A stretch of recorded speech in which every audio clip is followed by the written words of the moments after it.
الحمد للہ کفا والصلاة والسلام علی نبیہ المصطفیٰ اما بعد فاعوذ باللہ من الشیطان الرجیم بسم اللہ الرحمن الرحیم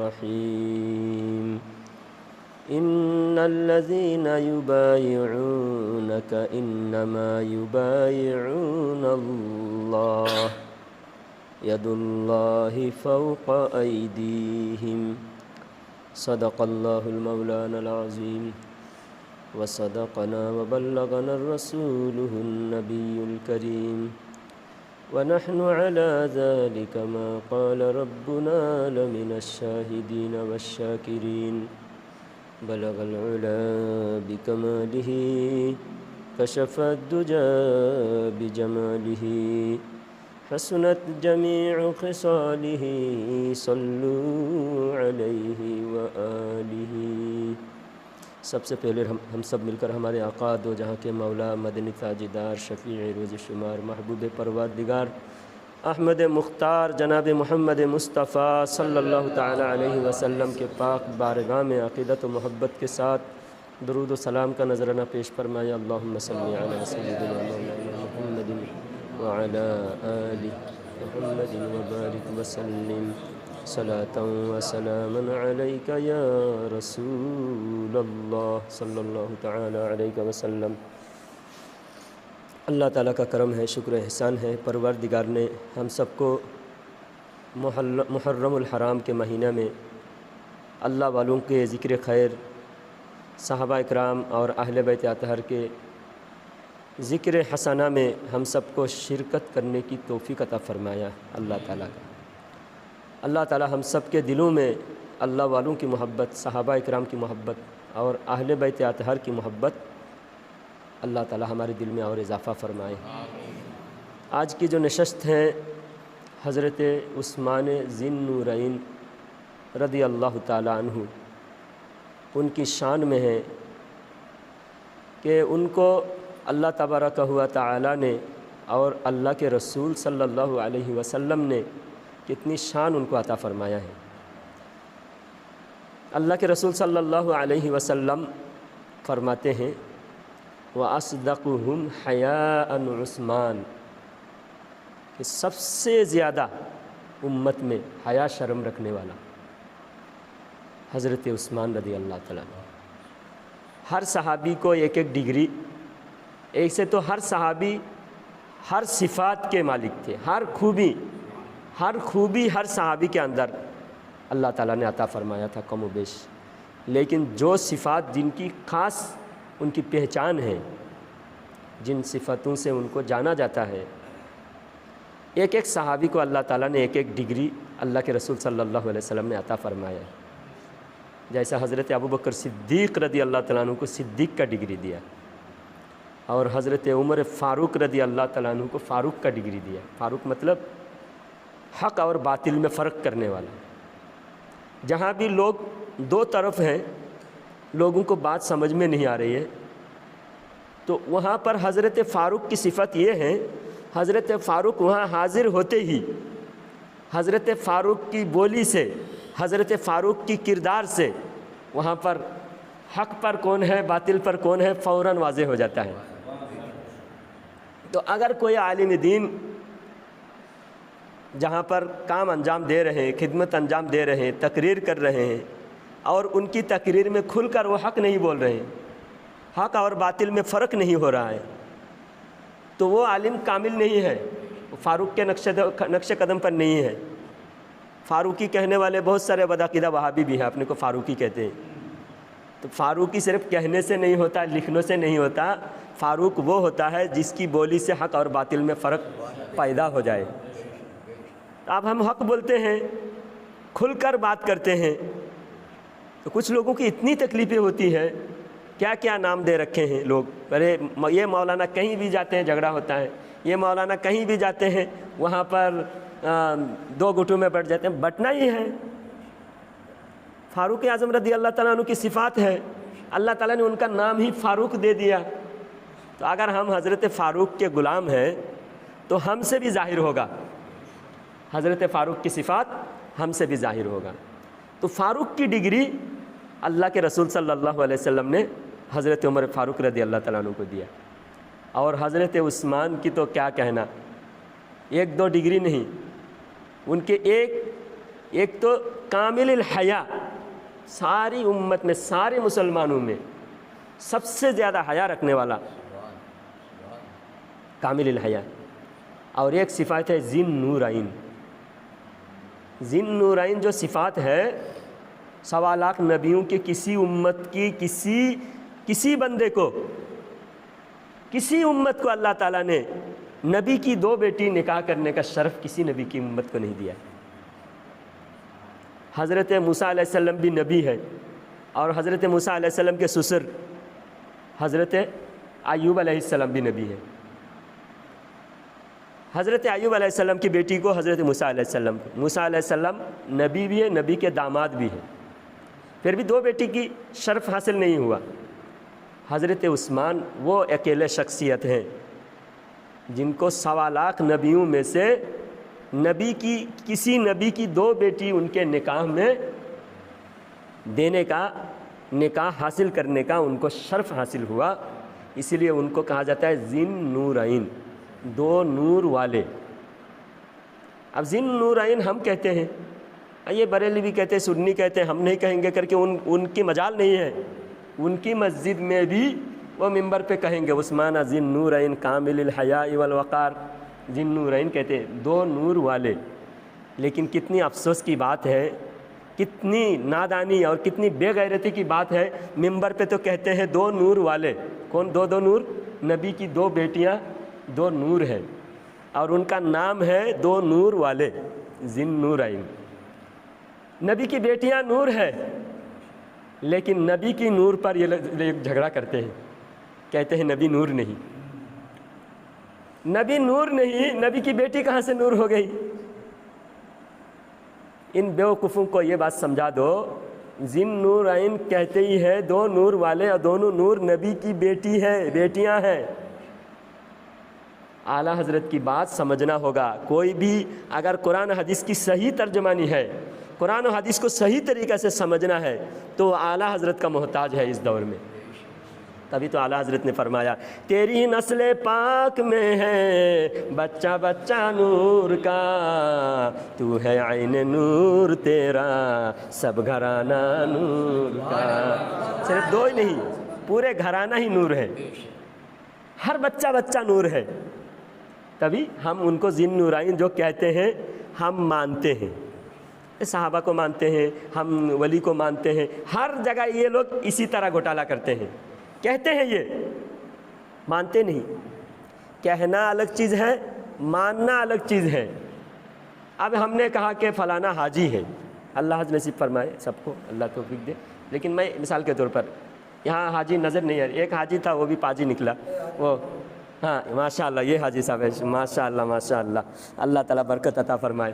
ویسے جو وہی حاجی جو پاجی نکلا بدعقیدہ گمراہ نکلا، تو وہ تو چلو دفع ہو گیا۔ اب ہم یہ حاجی صاحب ہیں، اب ہم ان کو مانیں گے حاجی ہیں۔ اب کوئی آدمی کہے گا یہ حاجی ہے، میں مانتا ہوں، لیکن میرا کہنا ہے کہ یہ مکہ گیا نہیں، حاجی مانتا ہوں ان کو، میں ان کو حاجی مانتا ہوں، لیکن یہ مکہ گئے نہیں۔ کسی کا ایسا دعویٰ ہو تو اس کا حاجی ماننا ہوا؟ حاجی کہنا ہوا، ماننا نہیں ہوا، کیونکہ حاجی ہونے کے لیے مکہ جانا ضروری ہے، لازم و ملزوم ہے۔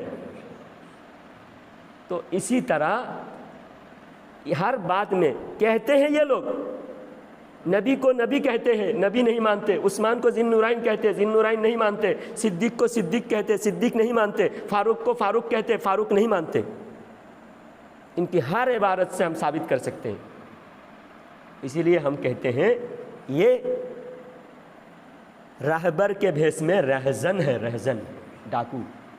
ڈاکو کسی کو، ایک مسافر کو جس کے پاس مال دولت بہت ہو، ڈاکو اس کو بولے چلو میں راستہ دکھاتا ہوں، یہ راستہ انجان راستہ ہے، کوئی یہ راستے میں تم کو پہچاننا ہوگی، چلو میں راستہ دکھاتا ہوں۔ دوسرا آدمی اس ڈاکو کو پہچانتا ہے، وہ چھپ کے جا کے اس مسافر کے کان میں بولتا ہے تو اس کے ساتھ میں جو جا رہا ہے تیری جان مال کا خطرہ ہے، تیری جان مال کو خطرہ ہے، یہ تیرا مال لوٹ لے گا، میں پہچانتا ہوں اس کو۔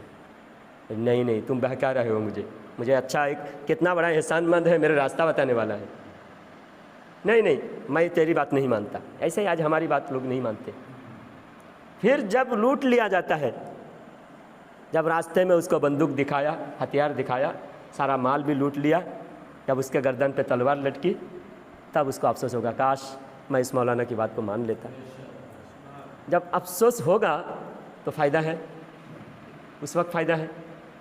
آج تم کسی کو رہبر مانتے ہو، اچھی طرح جانچ پڑتال کر، ہم جو بول رہے ہیں ہماری بات آپ تحقیق کرو، میں یہ کہ نا ہماری بات آنکھ بند کر کے مان لو۔ میں جو کہہ رہا ہوں ان بد عقیدہ گمراہ کے بارے میں، یہ رہبر نہیں ہے، یہ رہزن ہے، یہ ڈاکو ہے، لٹیرا ہے، مال لوٹ لیا تو تم پھر بھی جہنمی نہیں ہوئے، لیکن تمہارا ایمان لوٹ لیا تو سب سے بڑا نقصان کر دیا۔ ایمان سے زیادہ قیمتی کوئی چیز نہیں ہے۔ آپ کے پاس، سب کے پاس جتنی دولتیں ہیں، اللہ کے پاس اس کی حیثیت ایک مچھر کے پر کے برابر نہیں، لیکن اللہ کے پاس ایک ایمان کی حیثیت ہے۔ ایمان والے کی اتنی حیثیت ہے، اتنی شان ہے کہ جب تک ایک سچا ایمان والا دنیا میں رہے گا، چاند سورج نظام سسٹم سب کچھ صحیح چلے گا۔ جب ایمان والے ختم ہو جائیں گے تب دنیا ختم ہو جائے گی۔ ایمان کی حیثیت، ایمان کی قدر اللہ تعالیٰ کے پاس ہے۔ اس لیے ہم لوگ مال کی سیفٹی، کسی کو کچھ دینا سوچتے ہیں، بھائی ان کو قرض دے رہے ہیں، ان کے ساتھ پارٹنر بن رہے ہیں، کہیں ایسا تو نہیں خود بھی ڈوب جائے اور ہم کو بھی ڈوبا دے۔ سوچتے ہیں، غور کرتے ہیں، ایسا ہی کسی نہ کسی کو اٹھا کے دے دیتے نہیں۔ ہزاروں لاکھوں روپیہ کا آپ کو کاروبار ہو تو آپ سوچتے ہیں، پیسہ دینے میں سوچتے ہیں، کسی کو امام بنے، میں اس کا مقتدی ہوں، میرا امام ہے۔ اپنی نماز حوالے کر دینا، پیسے کی قدر ہے، آپ کی نماز کی قدر نہیں ہے۔ ہاں، جس کے پاس ملے اس کے پاس نماز پڑھتے ہو، جب وہ خود ایمان والا نہیں ہے اس کے پاس نماز کہاں ہوگی، اس کی نماز کہاں قبول ہوگی؟ اب گنگا رام کے لیے نماز ہے؟ ہاں، نماز ہو جائے گی گنگا رام کی نماز ہے گنگا رام کے لیے؟ مومن کے لیے نماز ہے۔ مومن نماز پڑھے، مومن کے پیچھے نماز پڑھے۔ تو حضرت عثمان ذی النورین ہم کہتے بھی ہیں، نور مانتے بھی ہیں، اور ہم اعلیٰ حضرت کے اسی لیے مانتے ہیں کہ اعلیٰ حضرت نے قرآن و حدیث کو صحیح طریقہ پر پیش کیا۔ صحیح قرآن شریف ہمارے سامنے اعلیٰ حضرت نے پیش کیا۔ حضرت عثمان ذی النورین، ایک صفات ذی النورین ہے، دوسرے صفات مومن کی سب سے بڑی شان، مومن کی، مومن بے حیا نہیں ہوتا، بے شرم نہیں ہوتا، مومن کے اندر شرم و حیا ہوتا ہے۔ اور شرم حیا جس کا نہیں ہے اس کو دنیا بھی اس کو عزت نہیں کرتے، اور اللہ کے پاس بھی اس کی عزت نہیں ہے۔ ایمان والے شرم و حیا والا ہوتا ہے، با حیا ہوتا ہے، بول چال میں، کردار میں، نظر میں، ہر چیز میں شرم و حیا ظاہر ہونا چاہیے، تب وہ مومن ہے۔ جدھر مرضی ادھر دیکھ رہے ہیں، جو مرضی وہ بکواس کر رہے ہیں، تو اس کی زبان کنٹرول میں نہیں ہے، گندی باتیں، غلط باتیں زبان سے نکل رہے ہیں، جھوٹ بولتے ہوئے شرم نہیں آ رہی ہے۔ لیکن آج کل شرم کیا کرتے ہیں معلوم؟ جہاں شادی بیاہ کا فنکشن ہو رہا ہے وہاں سنتی لباس میں جاؤ، ارے ایج کیا کہیں گے لوگ، کرتا پاجامے میں جائیں گے لوگ، کیا کہیں گے؟ چلو آج اچھا فیشن میں جائیں گے، سنتی لباس کی آج شرم آ رہی ہے۔ ارے نیک کام میں شرم آ رہی ہے، تم کو نماز کی دعوت دینے میں شرم آ رہی ہے، اپنے بیوی بچوں کو دین کی باتیں بتانے میں، سکھانے میں شرم آ رہی ہے۔ بہت سارے نوجوانوں کو تو بھائی اذان دو ذرا، پہلے اذان دیتے ہوئے شرم آتی ہے، کوئی اقامت بولے تو اقامت بولنے میں شرم آتی ہے، کوئی ایک نعت شریف پڑھ کے سناؤ بولے تو شرم آتی ہے۔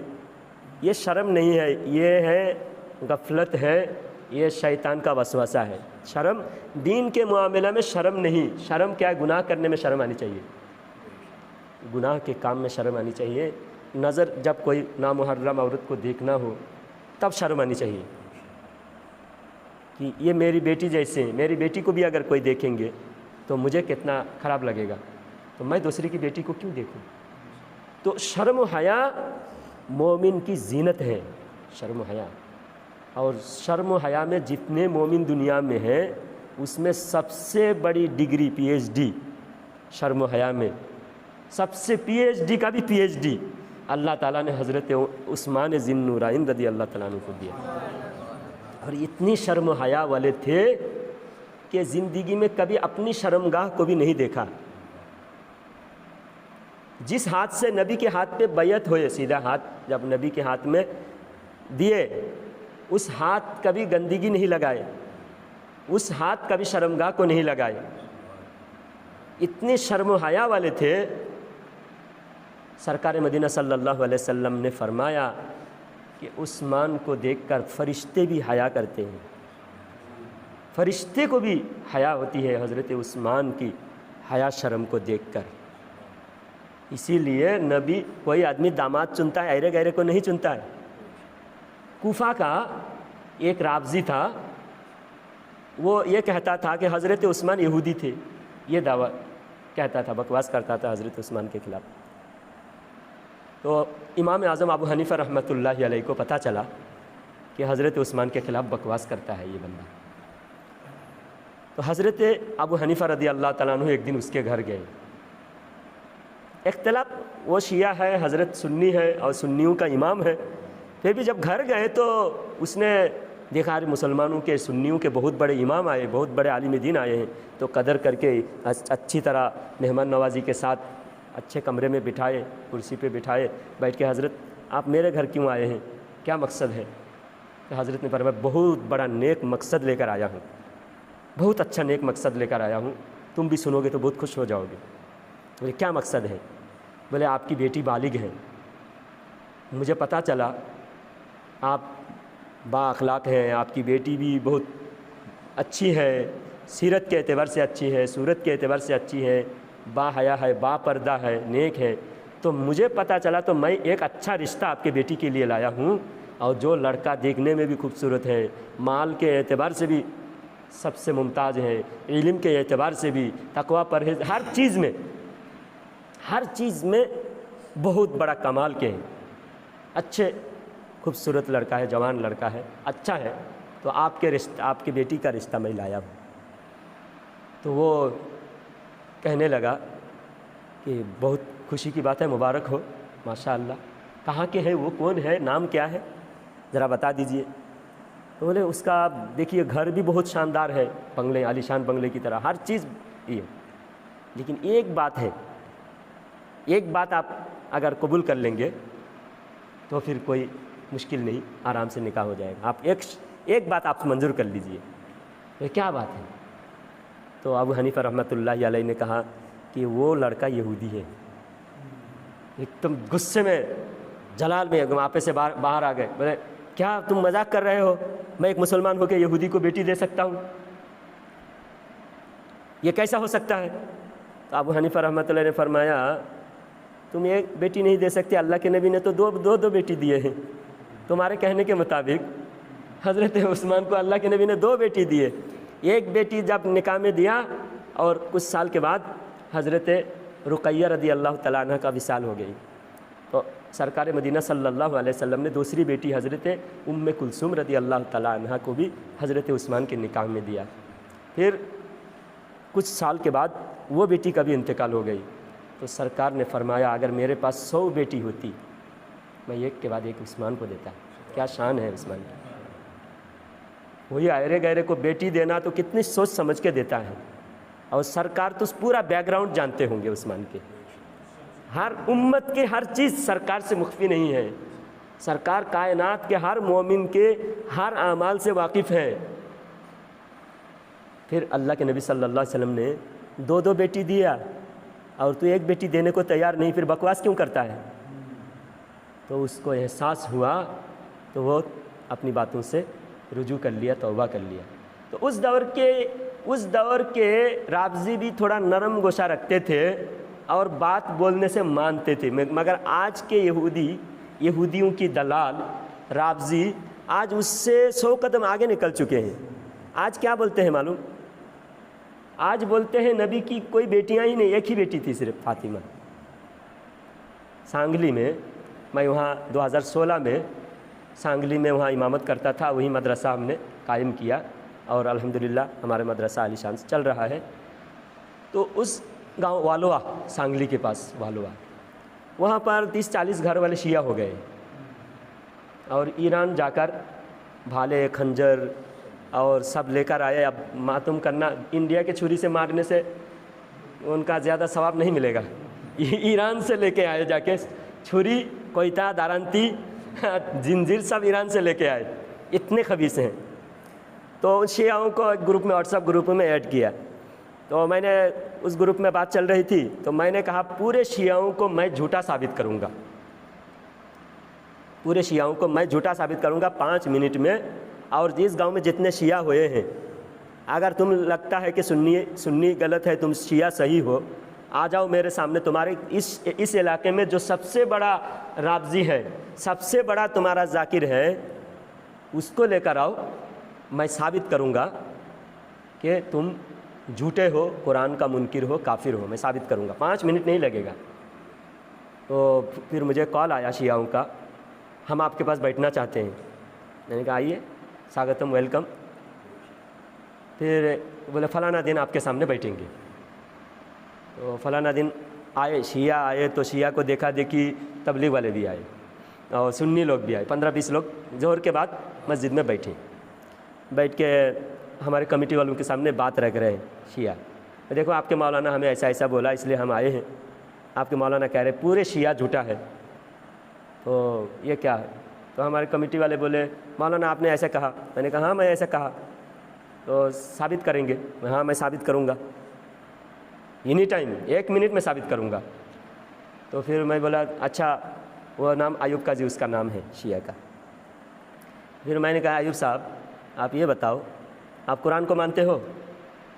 ہاں قرآن کو مانتے ہیں ہم۔ کون سے قرآن کو مانتے ہو؟ یہ قرآن ہمارے پاس ہے یہ؟ بولے ہاں یہی قرآن کو ہم مانتے ہیں۔ میں نے کہا سوچ کے بولو، تمہاری کتاب میں تو دوسرے قرآن نظر آتا ہے، کیونکہ تمہارے مولویوں نے لکھا ہے قرآن کے 70 پارے ہیں، 70 گز کا قرآن ہے، اور وہ 70 گز کا قرآن میں 16,000 آیت ہے، اور یہ 6,666 آیت ہے، اور تمہارے قرآن میں قریش سورہ ہے، لیلاف قریش، تمہارے قرآن میں 70 کافروں کا نام ہے، قریش کے کافر۔ اب لیلاف قریشن میں تو کوئی کافر کا نام نہیں ہے، لیلاف قریشن ایلافہم رحلۃ الشتاء والصیف فلیعبدوا رب ھذا البیت الذی اطعمہم من جوع وآمنہم من خوف۔ یہاں پر تو کوئی کافر کا نام نہیں آیا، ابو جہل، ابو لہب کا نام بھی نہیں آیا۔ وہ لوگ کہتے ہیں کہ اس میں 70 کافروں کا نام تھا، اور اس سورہ میں معاذ اللہ ابو بکر و عمر و عثمان کا بھی نام تھا، معاذ اللہ ان کو کافروں میں کہتے ہیں، اور وہ کہتے ہیں ان کا نام اس سورہ میں تھا، اور حضرت عمر اپنے ناموں کو، ابو بکر و عمر عثمان کا نام کو نکال دیا ہے، حضرت عمر سے دشمنی کرتے ہوئے ایسا کہتا ہے۔ تو میں نے کہا تمہارا قرآن یہ اگر ہے تو سوچ سمجھ کے بولو، اگر دوسرے قرآن ہے تو اس قرآن سے میں جھوٹا ثابت کروں گا، اگر اس قرآن سے بولو کہ اس قرآن مانتے ہو، پہلے ماننا پڑے گا نا، تب تو نا ثبوت ہوگا، تمہارے لیے ایتھنٹک ثبوت ہے، ایویڈنس ہے تمہارے لیے، ہاں ہم اسی قرآن کو مانتے ہیں۔ پھر میں نے کہا لاؤ قرآن شریف، قرآن شریف لائے۔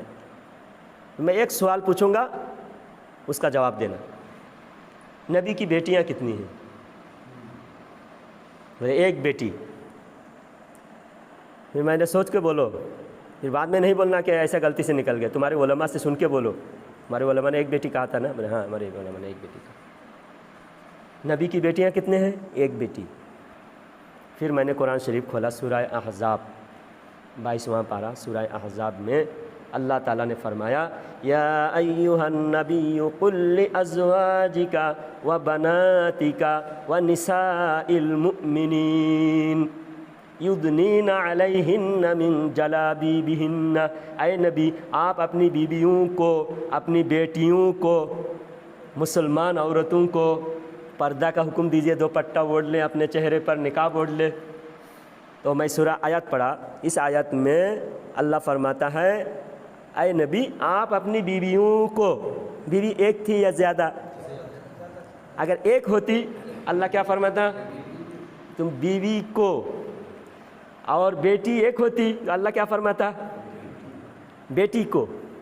اللہ یہاں فرما رہا ہے بیٹیوں کو، بنات عربی میں کم سے کم 3 سے زیادہ ہو تبھی بنات کہا جائے گا، اس آیات میں یا ایھا نبی قل، اے نبی آپ کہہ دیجئے، لازواجک آپ کی بیویوں کو، و بناتک بنات بیٹیاں، اور ایک ہوتی تو اللہ کہتے بیٹی کو، آیات میں بنت ہوتا، بنت سنگل ہے اور جمع پلورل بنات، بنت بنات۔ اب میں ان سے کہا کہ بتاؤ قرآن صحیح ہے یا تمہارا دعویٰ صحیح ہے؟ تم جھوٹے ہو یا قرآن جھوٹا ہے؟ ابھی بول کے جانا پڑے گا ورنہ جانے نہیں دوں گا، بول کے جاؤ، آؤ گے تو اپنی مرضی سے آئے ہو، اب میری مرضی سے جاؤ گے، تم بولو تم جھوٹے ہو یا قرآن جھوٹا ہے، بول کے جانا پڑے گا۔ آئے نہ سمجھنے کے لیے آئے تھے، اب میں نے بتا دیا، ثبوت دے دیا۔ تم 3 بار پہلے اقرار کیے ہو کہ تم نبی کی ایک بیٹی مانتے ہو، قرآن کہتے بیٹیاں، اب قرآن جھوٹا ہے یا تم جھوٹے ہو؟ بتاؤ۔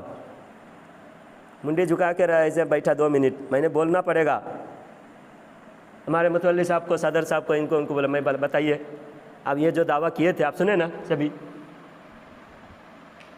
بولے ہم لوگ ان پڑھ ہیں، ہم لوگ زیادہ سمجھ میں آتا نہیں، ہم اپنے مولانا کو بٹھائیں گے۔ بلاؤ، ابھی بلاؤ، ابھی بات کرو تمہارے مولانا سے، تمہارے جو انڈیا میں سب سے بڑا تمہارے مولانا ہے اس کو بلاؤ، وہ شیعہ وقف بورڈ کا چیئرمین، وہ نام ہے قلب صادق، قلب جواد، قلب صادق لکھنؤ کا، ان کو فون کیا، ان کو فون کر کے پوچھا کہ ایک بریلوی مولانا ہے، وہ مناظرہ ڈیبیٹ کرنا چاہتے ہیں، آمنے سامنے بیٹھنا چاہتے ہیں۔ بریلوی ہے، نہیں بریلوی سے ہم جھگڑا نہیں کریں گے، بریلوی ہمارے اہل بیت کو مانتے ہیں، ان کو مانتے ہیں، ان کو مانتے ہیں، ہم جھگڑا بریلوی سے نہیں کریں گے، ان کے ساتھ ہم کریں گے، ان کے ساتھ کریں گے نہیں، تم اہل بیت کا منکر ہو اور ہم اہل بیت کو مانتے ہیں، اہل بیت کو ہم ہی مانتے ہیں، بریلوی ہی مانتے ہیں، ابھی تو ثابت ہوا، بیٹی کو ہی انکار کر رہے ہیں، اہل بیت، بیٹی کی اہل بیت نہیں ہے۔ پہلے کے شیعہ رافضی کہتے ہیں بیٹی تھی مگر غلطی سے عثمان کو دیا تھا، اب وہ زیادہ دن نہیں ٹک پائے گا، وہ بول کے نبی کیسا غلط آدمی کو دیا تھا، 1 نہیں 2 کو دیا تھا، زیادہ دن ٹکے گا نہیں، اس لیے آہستہ آہستہ سے قرآن میں ہیرا پھیری کرنے کی کوشش کیا، اور کہا کہ ایک مولوی نے لکھا ہے دوسری جگہ کہ جو دوسری بیٹیاں تھیں فاطمہ حضور کی بیٹی ہے، اور دوسری بیٹیاں خدیجہ رضی اللہ تعالی عنہا، حضور سے پہلے اور بھی نکاح ہوا تھا، ان سے لے کر آئی تھی حضرت خدیجہ۔ یہاں تو نبی کی بیٹی کہہ رہے ہیں، یہاں نبی کی بیٹی کہہ رہا ہے اللہ تعالیٰ، اور دوسرے سے لے کر آئی تھی بول کر یہ اپنی طرف سے من گھڑت بول رہا ہے۔ خود ان کی بڑی کتاب ہے، ایک ان کا کتاب ہے مناقب آل ابی طالب، شیعہ کا کتاب ہے، بہت بڑی کتاب ہے، میں خرید کر کے رکھا ہوں، انشاءاللہ جاؤں گا تو لے کے آؤں گا، اڑیسہ میں رکھا ہوا ہے، مناقب آل ابی طالب، اس کے اندر پورا ایک دم صاف صاف لکھا ہے نبی کی بیٹی خدیجہ سے، نبی کی بیٹی 4 بیٹی 2 بیٹے تھے حضور صلی اللہ علیہ وسلم، بعض روایت میں 3 بتائے جاتے ہیں۔ بیٹی کے بارے میں کوئی اختلاف ہی نہیں، بیٹے کے بارے میں اختلاف ہے، کیونکہ بیٹے سرکار کے بیٹے بچپن میں ہی 6 مہینہ میں، 1 سال میں، 2 سال میں انتقال ہوئے، بعض روایت میں 4 بیٹے، بعض روایت میں 5 بیٹے بھی ہیں، کہ قاسم سب سے بڑے بیٹے سرکار کا قاسم، اور ان کی نسبت سے سرکار صلی اللہ علیہ وسلم کو ابو القاسم کہا جاتا ہے، ابو القاسم محمد ابن عبداللہ نور من نور اللہ، سب سے بڑے بیٹے قاسم، اور اتنے بڑے ہو چکے تھے، عمر کتنے سال ہوئے تھے وہ پتہ نہیں، اتنے بڑے ہوئے تھے خود سے گھوڑے پر سوار ہو سکتے تھے، روایت میں آتا ہے کہ گھوڑے پر خود سے سوار ہو جاتے تھے، اونٹ پر خود بخود سوار ہو جاتے تھے، اتنے بڑے ہوئے تھے۔ پھر قاسم رضی اللہ تعالیٰ عنہ کا انتقال ہوا، اس کے بعد طاہر، طیب، مطیب، مطہر اور ابراہیم، اور بعض روایت میں علماء فرماتے ہیں ایک ہی کا 2 نام ہے، اس لیے 5 نام، بعض روایت میں 5 نام ہے، 5 شخصیت، یعنی بچپن میں انتقال ہوئے تو زیادہ لوگ یاد نہیں رکھ سکے، اس وقت اتنے پڑھے لکھے لوگ نہیں تھے، یہ ہر بات ہر آدمی نوٹ کرے، تو اس وجہ سے بیٹی کے بارے میں کوئی اختلاف ہی نہیں ہے۔ اب حضرت عثمان رضی اللہ تعالیٰ عنہ کی شان کو گھٹانے کے لیے کہا جاتا ہے کہ نبی کی بیٹیاں ہی نہیں تھی، اور خود ان کی جو پرانی کتاب ہے شیعہ رافضیوں کی 800 سال 900 سال 1000 سال پرانی کتاب ہے، اس ہر کتاب میں ہے مناقب آل طالب، آل ابی طالب، ملا یحذر الفقیہ، الاستبصار، یہ سب بڑی بڑی ان کی کتابیں ہیں۔ ان ساری کتابوں میں جیسا ہمارے بخاری مسلم ہے، یہ ان کے یہ بڑے لیول کی کتاب ہے اور ان کتابوں میں ہے۔ اس لیے یہ لوگ جیسا وہابی ہمارے سامنے بیٹھنے تیار نہیں، صرف چھپ چھپ کے لوگوں کو الو بنانا، بیوقوف بنانا، اپنی طرف کھینچنا، ایسا ہی شیعہ رافضی کی اس سے بھی زیادہ گھنونی اور اس سے بھی زیادہ چھپ کر یہ وار کرتے ہیں۔ یہاں آپ کو نظر نہیں آ رہا شیعہ رافضی ہے، لیکن آپ کو جاننا ضروری ہے۔ حیدرآباد میں ایک جگہ جاتا تھا، وہاں کے لوگ بہت مہمان نوازی کرتے ہیں، وہاں مجھے بہت لوگ چاہتے ہیں، اور جاتا ہوں تو سارے لوگ بیٹھتے ہیں، روزانہ بات چیت سنتے ہیں۔ اس میں ایک سید ہے، لوگ ان کو لے کے آئے، میرے سامنے بیٹھے، میں سید کی عزت کیا، بٹھایا اور ان کی باتیں سنا تو مجھے ایک دم تعجب ہوا، یہ سب باتیں آپ مانتے ہو؟ آپ تو بہت، آپ کی ایمان کا خطرہ ہے، آپ اہل سنت میں سے تو نہیں لگ رہے ہو۔ تو کیا مولانا، میں تو یہ سب باتیں مجھے پکا یقین ہے، یہ بات میں مانتا ہوں۔ بہت سارے شیعوں کی باتیں ان کے اندر موجود تھی نادانی میں۔ میں نے کہا اچھا آپ میرے سامنے بیٹھے، آپ کی ہر ایک بات کا میں جواب دوں گا، قرآن و حدیث سے دوں گا، اور آپ کو اطمینان نہیں ہے یہ مولانا تو میں دلیل سے مقابلہ کرنا تو دلیل سمجھنا ہے، آپ کے پاس اتنا بھی اگر سمجھ نہیں ہے جو دلیل سمجھ سکے تو آپ جس کو بھروسہ ہے اس کو میرے سامنے لائیے، آپ کو ان باتوں کو جس نے آپ کو سکھایا اس کو لائیے میرے سامنے، آپ کی اصلاح ہو جائے گی۔ تو میں نے بہت سارے ایک دم الحمدللہ 2-3 دن وہ میرے سامنے میرے ساتھ رہے، اور ان کے پہلے تو بہت ساری باتوں کا میرے ساتھ جھگڑا کر رہے، انکار کر رہے تھے، پھر 2 دن میں نے ان کو وقت دیا اور بہت پیار سے سمجھایا، ان کے ذریعے سے باقی لوگوں کو بھی بہت ساری معلومات ہوئے، اور ہر بات کا الحمدللہ جواب دیا۔ حضرت عثمان غنی رضی اللہ تعالیٰ عنہ کے بارے میں نے جو آیت تلاوت کیا سورہ فتح، اس آیت میں اللہ تعالیٰ فرماتا ہے ان الذین یبایعونک انما یبایعون اللہ، بے شک جو لوگ آپ کے ہاتھ پر بیعت کر رہے ہیں وہ آپ کے ہاتھ پر نہیں، اللہ کے ہاتھ پہ بیعت کر رہے ہیں۔ انما یبایعون اللہ، اللہ سے بیعت کر رہے ہیں، ہاتھ پہ ہاتھ دینا، یہ اس سورہ میں بیعت کی شان اللہ تعالیٰ نے بیان فرمایا۔ اب ہم سنی پیری مریدی کرتے ہیں، بیعت ہوتے ہیں، اور بیعت ہونے میں بھی احتیاط کریں۔ یہ ایرے گہرے نتو خیرے جو بھی پیر بن کے حلیہ بنا کے گھومتے ہیں بڑے جبہ کبہ کے ساتھ، نہ کچھ آتا جاتا، کچھ نہ آتا جاتا، اپنا نشان چھاتا، اچھا اپنا کچھ بھی نہیں آتا، صرف حلیہ دیکھ کر، بڑے بڑے بال دیکھ کر، اور کچھ بڑے بڑے دعوے سن کر، بڑے بڑے مالا پہنا ہوا، رنگ ڈھنگ دیکھ کر آپ مرید ہو جاتے ہیں۔ وہ مرید آپ کو بولے پہنچے ہوئے، لوگ کہتے ہیں پہنچے ہوئے شخصیت ہیں، پہنچے ہوئے نہیں، یہ تو بے شک پہنچے ہوئے ہیں، لیکن جنت میں پہنچے ہوئے نہیں، جنت سے ایک اسٹیپ آگے، جنت سے ایک اسٹیپ آگے پہنچ گئے ہیں، جنت سے پار ہو کے جہنم میں پہنچے ہوئے۔ تو کوئی بھی اعلیٰ حضرت فرماتے ہیں، اسی لیے جس طرح وہابی ہمارا دشمن ہے، اسی طرح ایسے ڈھونگی پیر وہابیوں سے بھی زیادہ ہم سے دشمنی کرتے ہیں، کیونکہ ان کی روزی روٹی پر لات پڑ رہی ہے۔ ہم کہتے ہیں ان کے جو غلط رسومات، غلط طور طریقہ لوگوں کو، یہ ان کے مرید ہونے سے نماز سے آٹومیٹک لوگ دور ہو جاتا ہے، علماء سے نفرت دیتے ہیں، کہتے ہیں یہ مولوی لوگوں کی بات مت سنو، ہم تو طریقت والے ہیں۔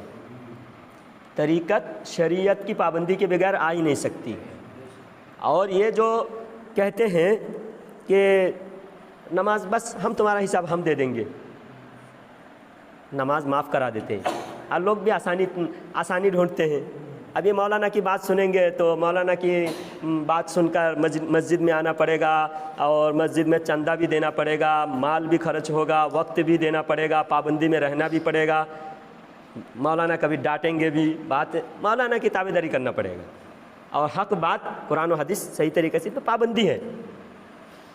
پابندی ہے اور اس میں چھوٹ ہے، بس اور جتنے حرام کی کمائی والے بڑے بڑے گنڈے موالی کچھ پیسہ دے کر پال رکھے ہیں، ایسے پیر لوگ کچھ بھی ہیں گنڈے موالی کو پال رکھے ہیں، وہ لوگ دن رات پرچار کرتے ہیں، یہ اتنے بڑے بابا ہیں، ان کی فلانا کرامت، یہ پانی میں بھی انگار سلگا دیتے ہیں، یہ کہیں بھی، یہ ایک پیر ہے میں خدا کو دکھا دیتا ہوں ایسا بولتا ہے، مرا تھوڑے دن پہلے اس کو گولی مار کے مار دیا اس خبیث کہتا ہے کہ میں مرید کرتا ہوں، خدا دکھا دیتا ہوں، اللہ کو دکھاتا ہوں، اتنی بڑی دعویٰ۔ اب لوگ کہتے ہیں کہ کیسا دکھاتے ہیں؟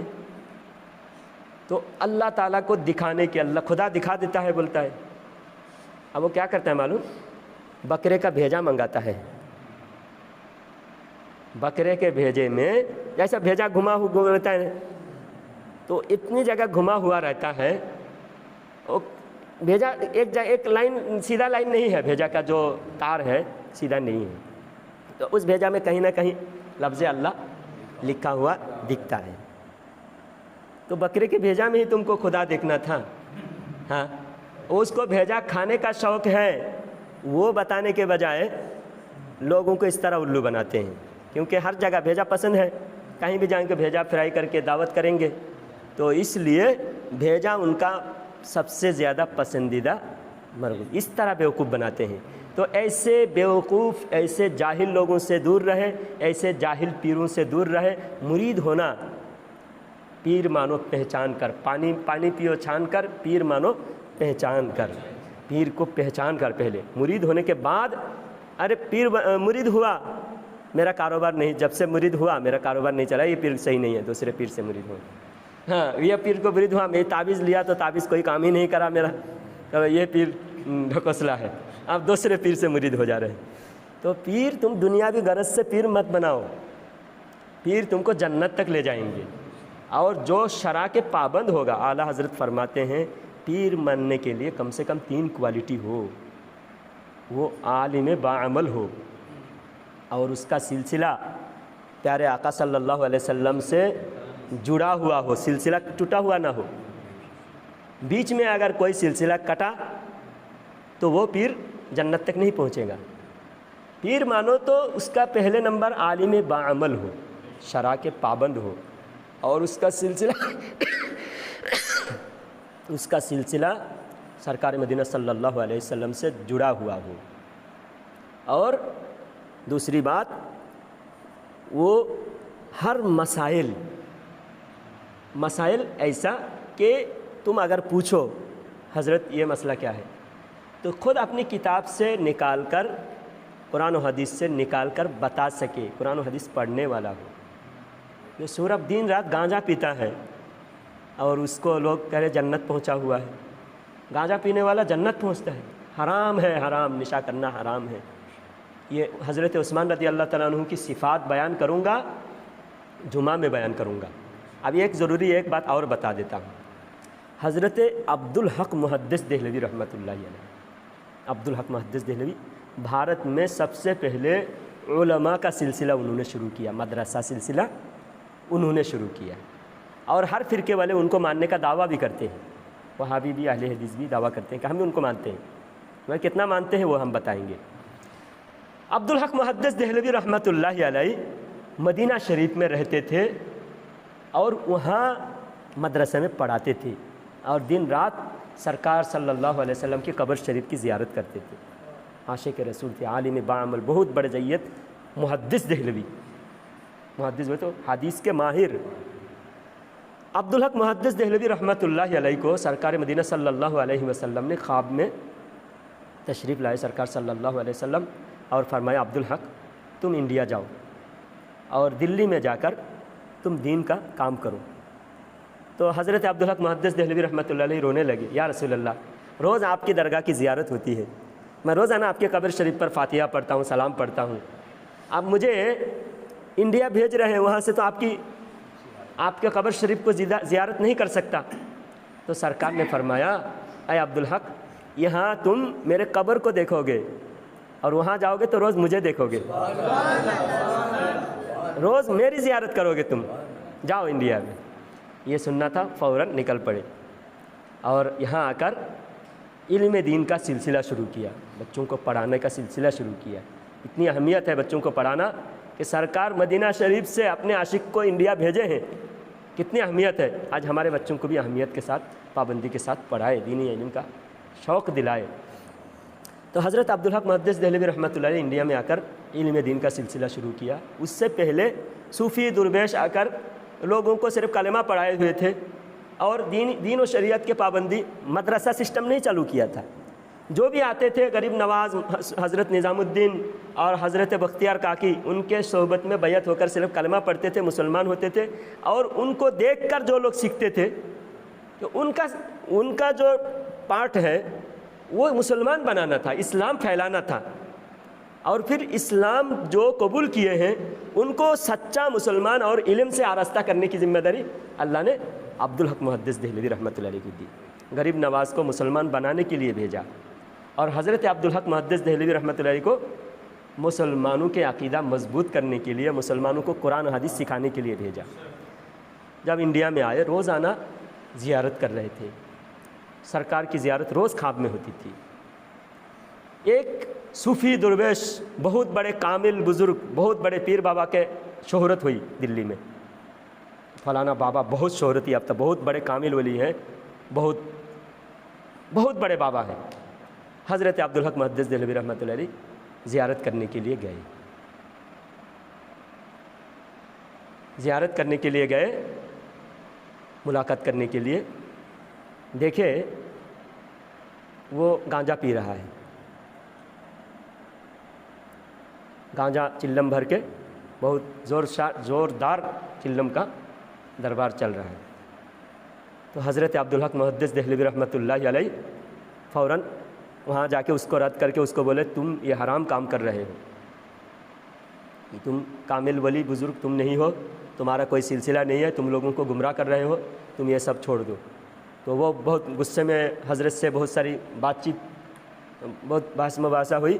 حضرت نے اس کو رد کر کے اس کے مریدوں کے سامنے اس کو دھتکار کے آ گئے۔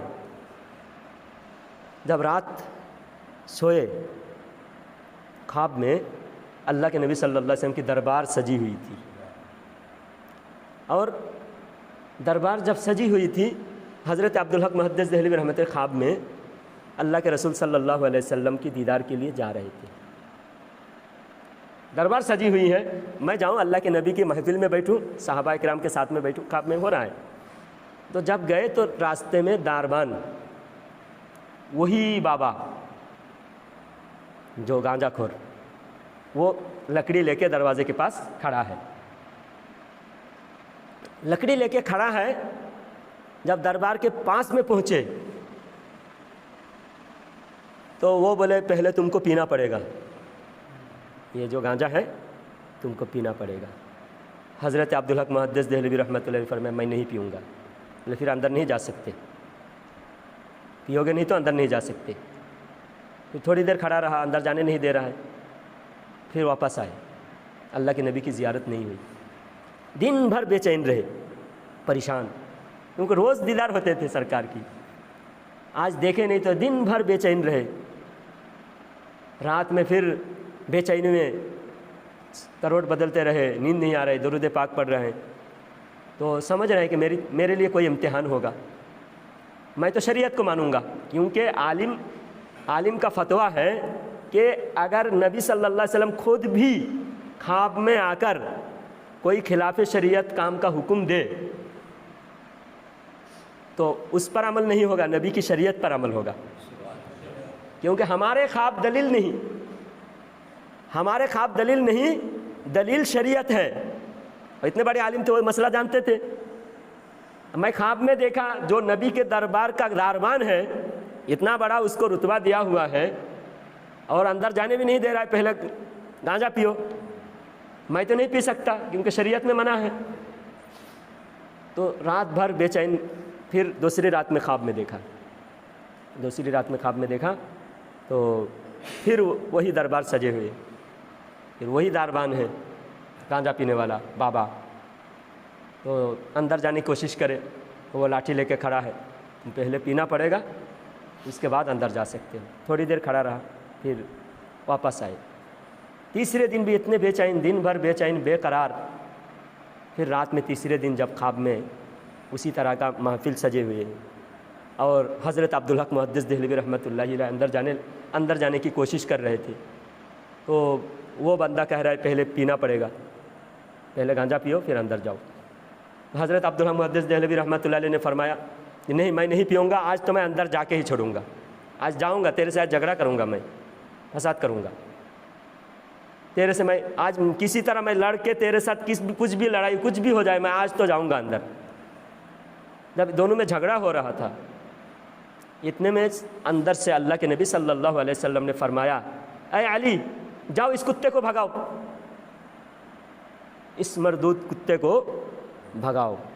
یہ کہنا تھا ادھر سے اندر محفل سے سرکار صلی اللہ علیہ وسلم نے اس کتے کو بھگاؤ بول کے جب فرمایا، ادھر یہ جو بابا تھا کتے کی شکل بن کر بھاگا، فوراً انسان سے کتا بن گیا اور بھاگا. اور حضرت عبدالحق محدث دہلوی رحمۃ اللہ علیہ اندر سرکار مدینہ صلی اللہ علیہ وسلم کے قدموں کے سامنے جا کے بیٹھے. تو سرکار نے فرمایا عبدالحق اگر تو نے پہلے دن گانجا پیتا، تیرے سے ولایت بھی چھین لیتا، تیرے سے علم بھی چھین لیتا، تجھے آزمانا تھا، تیرا امتحان لینا تھا، تیرا امتحان لینے کے لیے تجھے علم سے بھی سرفراز کر دیا، تجھے علم لدنی بھی دے دیا، میرے علم کا تجھے بھارت میں وارث بھی بنا دیا، اور تجھے کامل ولی کی بھی ڈگری دے دیا تجھے. تو کوئی بابا گانجا پینے والا اگر کوئی بڑا کمال کرشمہ دکھا دے، سمجھ لیتے ہیں ہمارے جاہل عوام کے بہت بڑے بابا ہیں، علماء کی بات چھوڑ کر ان سے ایسے جاہلوں کے پیچھے بھاگنے لگتے ہیں. تو حضرت عبدالحق محدث دہلوی رحمۃ اللہ علیہ بہکے نہیں. کتنی سخت آزمائش تھی، دیکھتے ہی ہم لوگ سمجھ لیتے ہیں ارے نبی کے دربار میں اس کا مقام ہے، اس کے بیک گراؤنڈ کچھ بھی ہو. علم کیا ہے؟ نبی اگر خواب میں آ کر خلاف شریعت کوئی حکم دے خواب میں، تو اس کو سمجھنے والے میں فرق ہے.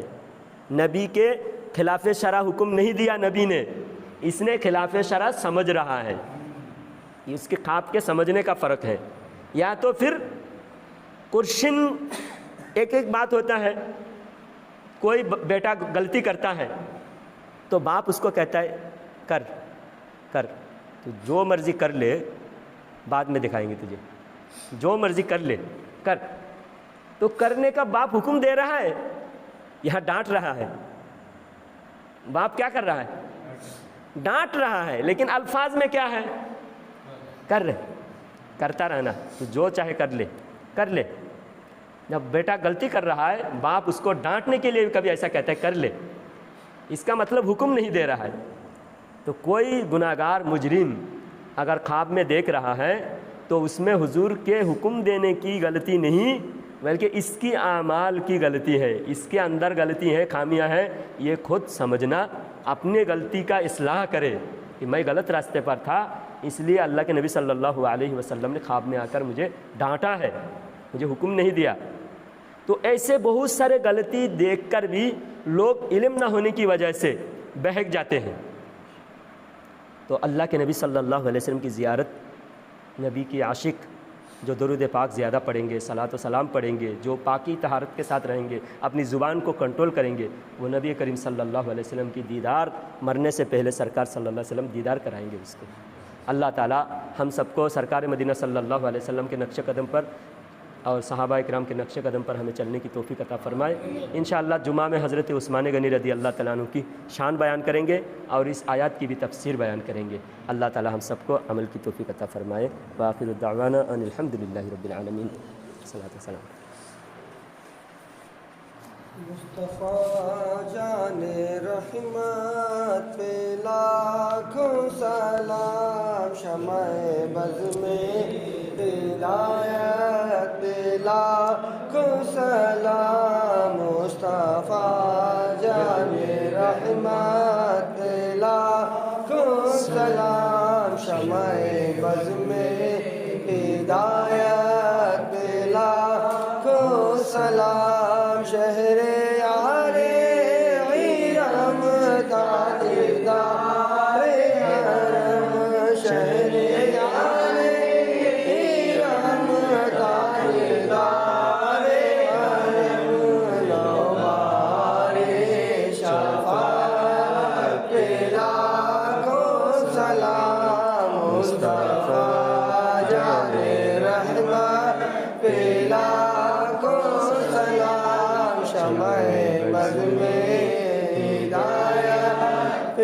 لاکھوں سلام جی سہانی گھڑی چمکا طیبہ کا چاند جی سہانی گھڑی چمکا طیبہ کا چاند اس دن افروز ساتھ لاکھوں سلام مصطفیٰ جان رحمت پہ لاکھوں سلام شمع بز میں ہدایت پہ لاکھوں سلام مجھ سے خدمت کے خود سکھائے ہر رضا مجھ سے خدمت کے خود سکھائے ہر رضا مصطفیٰ جان رحمت پہ لاکھوں سلام شمع بز میں ہدایت پہ لاکھوں سلام الصلاة والسلام عليك يا رسول الله الصلاة والسلام عليك يا حبيب الله وعلى آلك وأصحابك يا شفيعنا يوم الجزاء صلى الله تعالى عليك وسلم يا رسول الله انظر حالنا يا حبيب الله اسمع قالنا إننا في بحر هم مغرق خذ بيدي سهل لنا إشكالنا بغردا ببلا افتاد کشتی ضعیفہ و شکستارات پشتی بحق خواجہ عثمان ہارون مدد کن یا معین الدین چشتی ان اللہ وملائکتہ یصلون علی النبی یا ایہا الذین آمنوا صلوا علیہ وسلموا تسلیما اللہم صل علی سیدنا صلی اللہ تعالی علیہ وسلم سبحان ربک رب العزة عما یصفون وسلام علی المرسلین والحمد للہ رب العالمین اللہ رب محمد